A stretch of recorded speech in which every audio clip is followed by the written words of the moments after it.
Joy that is rooted in God is a joy that cannot be shaken, no matter what storms come our way. The joy of the Lord is not a fleeting emotion that depends on how good life looks on the outside. It is a quiet strength that flows from knowing who God is and trusting that He is in control even when everything around us feels uncertain. When we anchor our hearts in Him, we find that His joy becomes a foundation beneath our feet, a steady calm that holds us when the world trembles. Worldly happiness rises and falls with circumstances, but the joy that comes from God is constant because it is anchored in His unchanging nature. It doesn't depend on what we have, what we've lost, or what we hope to gain.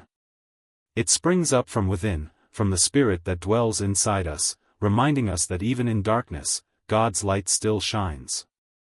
When we walk closely with Him, we begin to experience a joy that isn't loud or temporary but deep and lasting. It is the kind of joy that remains when the applause stops, when the plans fail, and when the people we depended on walk away. It is a joy that reminds us that we are never alone, that our worth isn't measured by the world but by the One who created us. Even in moments of sorrow, this divine joy whispers that God is still good, still working, still near. It gives us the courage to smile through tears, to keep walking in faith, and to sing even in the midnight hour.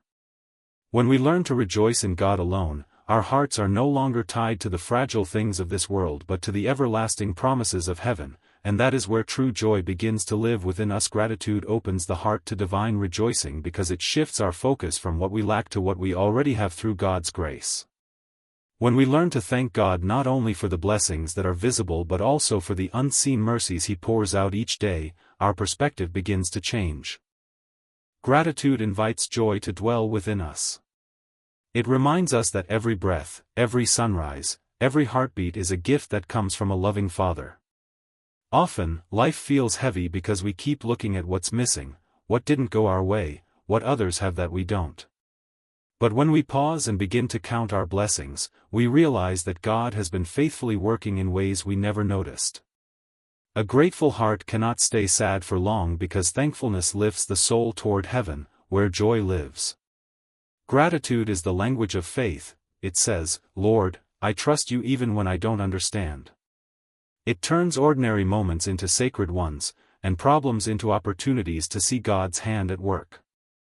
When we wake up and whisper, "Thank you, Lord, for this day," even before anything happens, we set the tone for joy to enter. Gratitude also humbles us. It reminds us that everything we have is by grace and not by our own strength. The more we practice it, the more sensitive we become to the little miracles scattered throughout our days, a kind word, a smile from a stranger, a moment of peace amid chaos. Gratitude changes the atmosphere around us and within us because where thankfulness grows, complaining dies.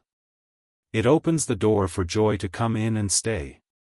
When our hearts are filled with thanksgiving, we begin to experience God's joy even in the smallest things, and that joy becomes a song that keeps playing no matter what life brings. Trials become opportunities to find joy in His presence because it is often in our hardest moments that we learn who God truly is. When everything is going well, it's easy to praise, but when pain enters our lives, our faith is tested and purified. In those moments of trial, when the world's noise fades and we have nowhere else to turn, we discover the quiet strength that comes from being still before God. Every trial carries within it an invitation to draw nearer to Him, to rely not on our own understanding but on His wisdom and grace. When we face loss, disappointment, or uncertainty, our natural instinct may be to question why, but God uses these moments to shape our hearts and deepen our relationship with Him. The fire that tests us also refines us. It burns away pride, fear, and false hopes, leaving behind a purer faith that rejoices not because life is perfect, but because we have found God in the midst of imperfection. In our suffering, we experience His comfort more deeply, His peace more tangibly, and His love more powerfully. When we choose to trust Him in the storm, our hearts begin to see beauty even in the brokenness.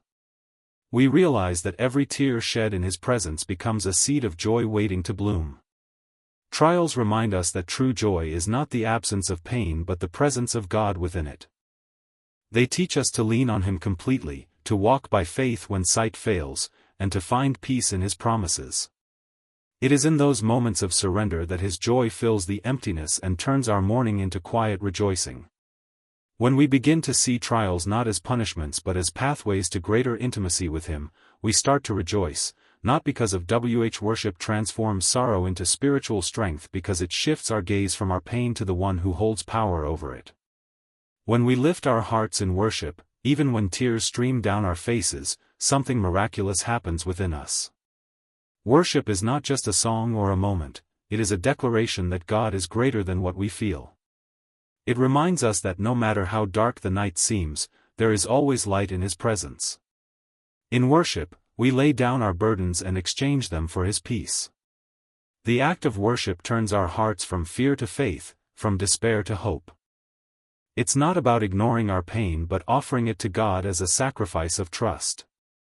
When life feels heavy, and words seem few, even a whisper of "Thank you, Lord," becomes a melody of strength in the heavens. Worship reminds us that we are not defeated, for our God still reigns. It allows our spirits to rise above the weight of grief and see from heaven's perspective. In those sacred moments, our sorrow becomes a bridge that leads us closer to His heart. We find ourselves being renewed from the inside out, not because circumstances have changed, but because His presence has filled the emptiness.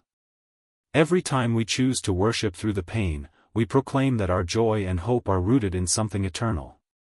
Worship teaches us to see beauty in ashes and purpose in the waiting. It transforms our weakness into strength because it aligns our hearts with God's truth, reminding us that He is working even when we cannot see it. The more we worship, the lighter our burdens become, and the deeper our joy grows, for in His presence there is fullness of joy and strength for every broken heart. True rejoicing is a daily choice of faith over feeling because joy does not always come naturally, it must be chosen intentionally, especially on the days when life feels heavy. Our emotions are like waves, they rise and fall, changing with the tides of circumstance, but faith is the anchor that keeps us steady. Each morning we are faced with a decision: to focus on what is wrong or to lift our eyes toward the one who makes all things right in His time. Choosing to rejoice is not denying pain, it is declaring that pain will not define us. It means saying, "Lord, I trust You, even when the path ahead is unclear." When we live by feelings, our joy depends on how things look, but when we live by faith, our joy depends on who God is, and He never changes. Faith teaches us to rejoice in the promise, not just the outcome. It gives us the strength to praise while waiting for the miracle and to smile even when tears fall. This daily choice builds spiritual endurance because each act of faith becomes a reminder that God's goodness outweighs our temporary struggles. When we make rejoicing our habit, the enemy loses his power to steal our peace.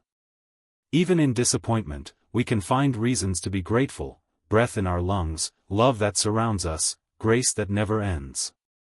Joy then becomes more than a feeling, it becomes a way of life. The more we choose to rejoice, the more our hearts are trained to see God's hand in every moment. And as faith grows stronger, our circumstances no longer control our outlook, for we have learned to trust the unseen.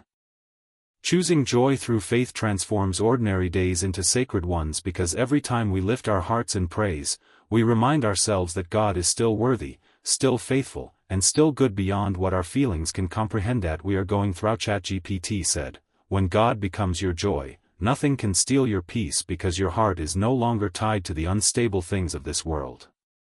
When joy is rooted in God Himself, it cannot be shaken by loss, fear, or disappointment. The world offers happiness that depends on what we have, but God offers joy that depends on who He is.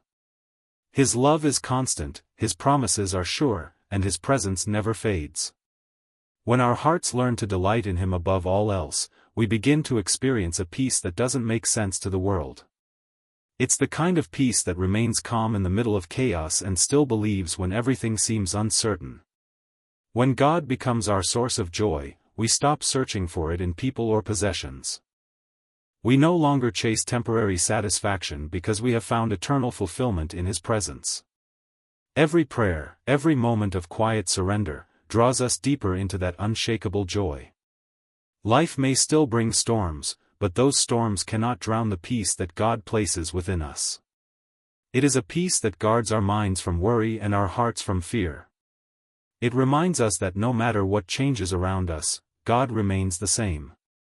The more we learn to find joy in Him, the less power the world has over us.